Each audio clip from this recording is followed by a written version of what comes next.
Hey guys, okay, today we are going to be talking about money management tips for your business as an entrepreneur. Okay, first, my name is Queen Akudo Emma, and I am very delighted to have you drop by my channel today. I talk about finances, making money online and offline, entrepreneurship, how to grow your entrepreneurship, and financial strength. These are the basis of what I do. So let's do this.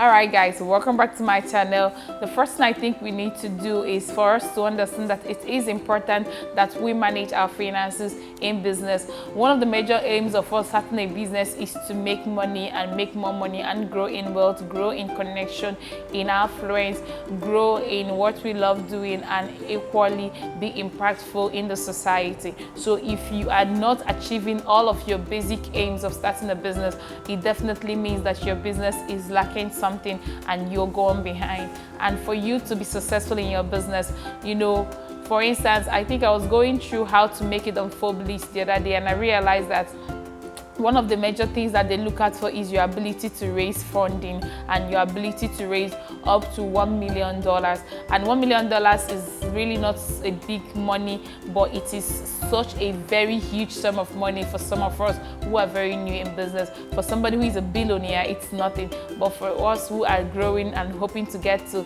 be millionaires one day, we definitely must manage our finances and manage our money for our business to grow. The first thing I think we need to do is, one, monitor our spending. When we run a business, most of the times we do not take track of our spending. We do not take track of what comes into the business and what leaves the business. When the business is booming and growing, we are overwhelmed by what is happening and how everything is happening. And sometimes we lose track of record. We do not take our time again to record some very important monetary expenses and inflow that happens in our day-to-day business activities. And such things can actually lead to mismanagement of funding when we do not have a proper record of what is happening in our business. Okay, so what I want you to do is to have an income and expenditure record aside from your normal recording for your business. I want you to look at, when you want to record the money you make from your business, you should be able to make sure that you have removed every cost that is input in your business. You cannot calculate all of them as your income, because if you are running service delivery, there are equipments that you use to deliver the services. If you are producing products, there are necessary raw materials and there are mechanisms that you put in place to make sure that the product is a fine finished product. Now, these are things that you must look out for when you want to make your income and expenditure recording, so that you would not end up recording your fixed assets, the money you're supposed to remove for your fixed assets, as part of your income. When you're ruling out those things, you should categorically put them in rows and columns where you can identify each and every one of them. They are definitely not the same thing, so you should be able to know, like, when you want to remove money, let's say you're into production, you have to remove the money for the machines that are in your working factory. Now, you equally need to think about your power supplies, the utility bills. Now, you need to think about the raw materials that you use. Now, you need to think about the manpower, the efforts that is used in producing those products. Now, you need to think about the packaging that you use. Now, when you want to put your income, you must first of all allocate money onto these different things that all play for you to produce a finished product. When you put all of them together, they are all your expenditures. Now, before you now add how much is going to be your profit. Now, when you put your profit, then when you are now calculating it, you would have a clear and crystal knowledge of how much you're making. And also, do not forget, it's important you pay yourself in your business, because you yourself, you're part of the business. In as much as people take like a year, 6 months, 5 years to break even in their business, some people do not stay that long. Some people start breaking even after the very first month, even after the very first 3 months or 6 months. So it depends on how you manage it, but it is very, very important to me that you please track your spendings and record every monetary that comes in and leaves your business, so that you would know that your money is properly managed. That's my tip number 1. So we're going to be talking about tip number 2. Tip number 2 is monitor your deadlines. Sometimes we take loans, we take a lot of bills when we want to start a business, and when we take these things, we don't really remember them. So it's very important that you keep a reminder that reminds you that you need to pay back your loan, if it's monthly, if it's weekly, if there are people you loan money from, if there are investors that you need to pay, if there are partners that you need to pay. You need to always make sure that you meet up before your deadline. Now, let's say your deadline to make payments in a particular month is on the 30th of every month. I would like you to give yourself 25th of that month, okay? So that even if you're not ready by 25th, you use the remaining 4-5 days to get it properly ready. Now, if your deadline is 30th, keep telling yourself, make it known to everybody in your office that you have a deadline to pay a certain amount on the 25th. Now, everybody is going to put every mechanism in place and put in every effort to make sure that they deliver for you to be able to have the money to meet up with your deadline. Now, it's even better that you pay your money up front before your deadline than you pay later, or maybe you pay on the date. So it's even better if you can make the money and make it available and pay on the 27th or the 28th. It's going to be on the safer side, unless you say your payment is automatic and you must pay back on that date. So you would have made deposits that are going to be used to pay back those things. So that way you're not going to be under pressure. That way you're not going to be under tension. That way you're not going to be tensed at any point. You're just going to be very, very relaxed. Now, let me talk about the next thing that I think you must do for you to manage your business finances better.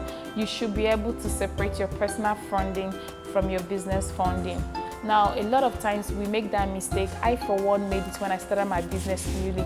I was unable to distinguish between my personal funding and my business funding.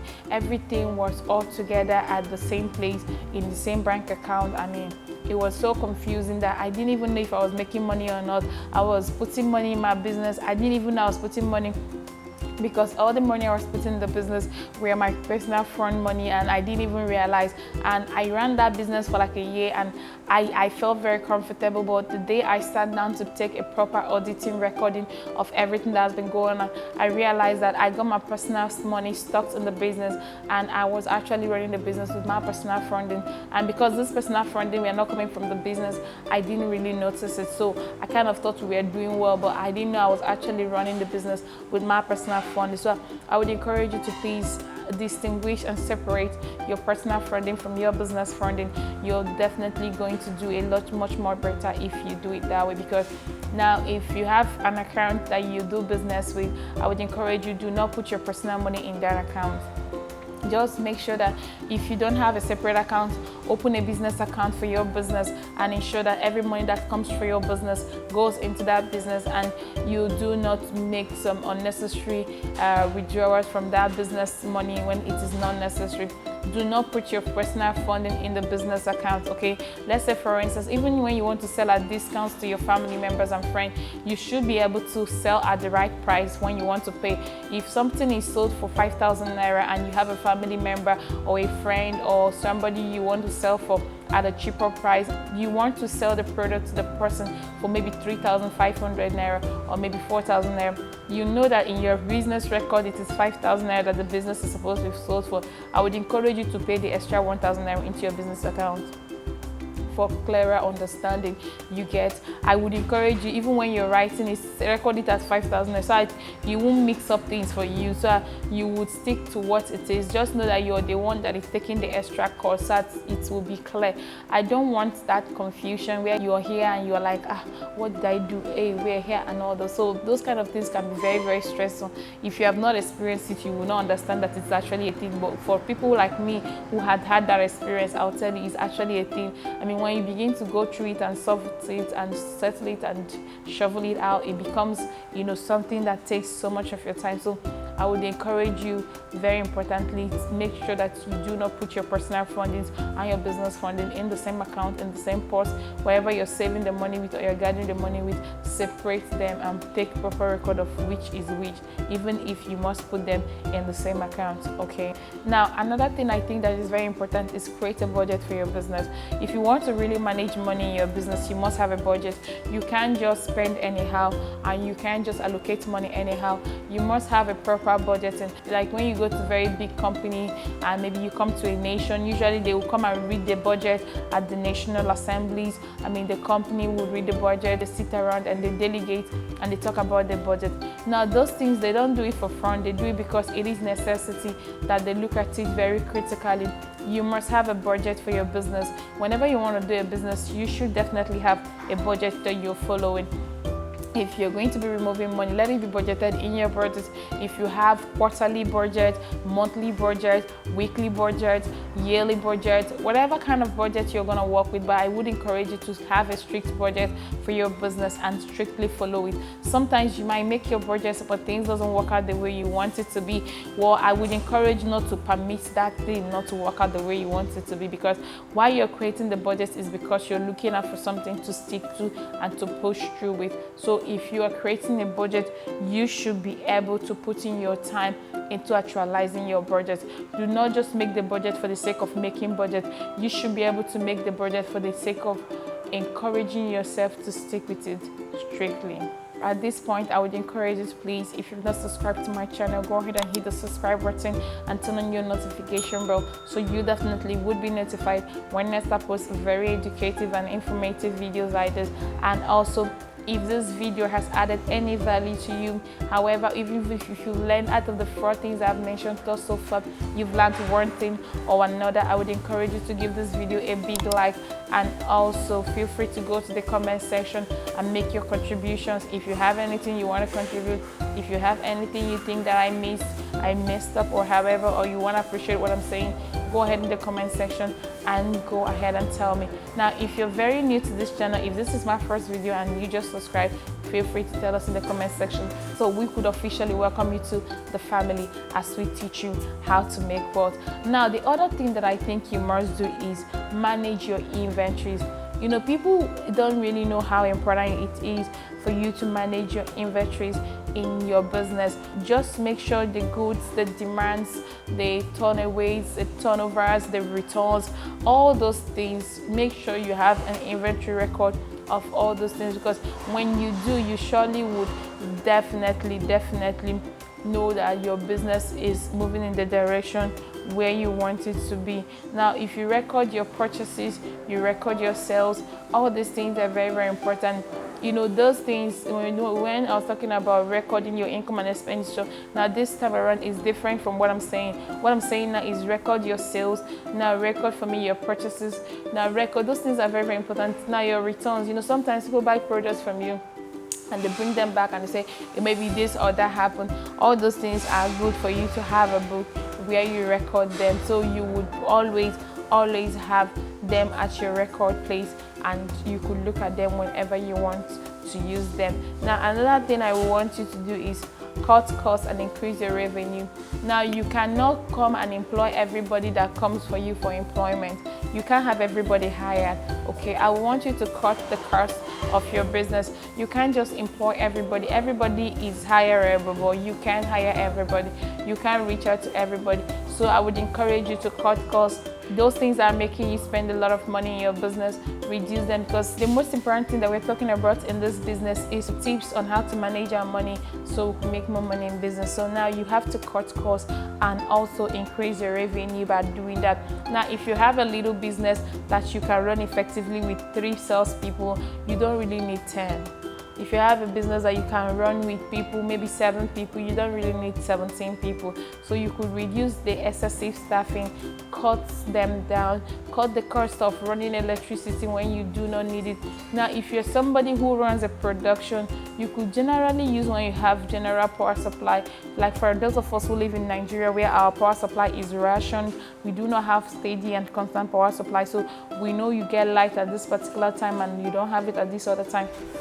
At that time, I would encourage you to cut the cost of producing when you do not have light, that you begin to run generator and begin to run diesel and fuel. So I would encourage you to cut that cost and equally go ahead and reduce your costing. Okay, you need to understand that decreasing your expenses would actually increase your income.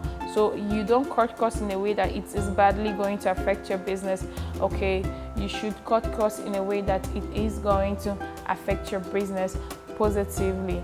Okay, now another thing I think you must do is have a cash reserve for your business. Now, you can be running a business and you do not have cash reserve, so you won't run around begging for people when you are in need. No. So I would encourage you, go ahead and have a cash reserve for your business. Every business needs to have a cash reserve in case of anything happens. You never can tell, anything can happen at any point.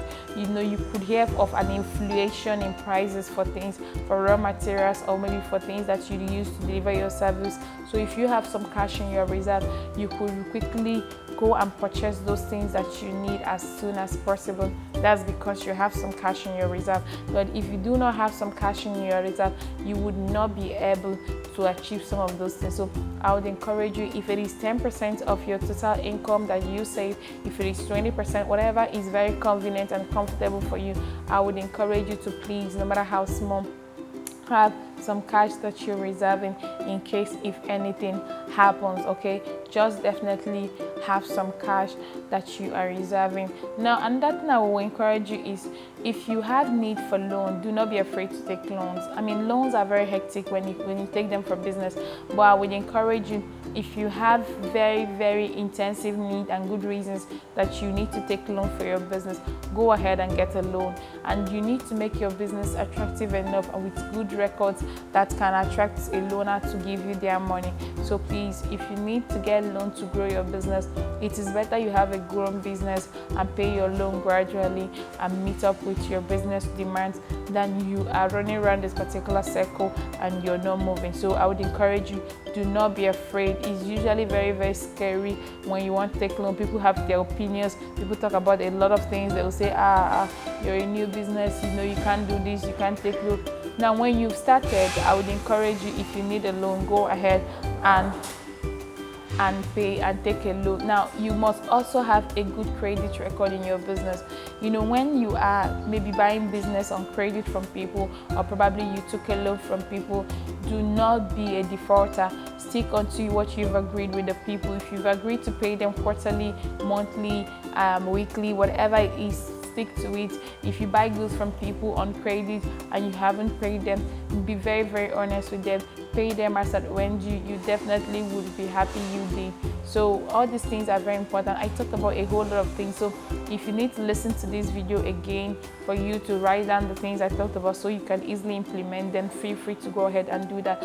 But before I go, I would want to tell you thank you for sticking with me to this end of this video. I am very grateful.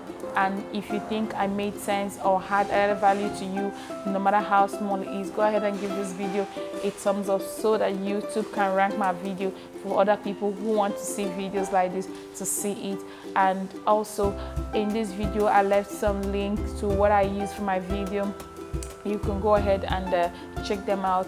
I use a very nice camera, so I'm just going to leave those things for you to go ahead and see, and also purchase if you really want to. So that's my way of trying to say it's been such an amazing time having you drop by my channel. I'm still Queen Emma. Thank you.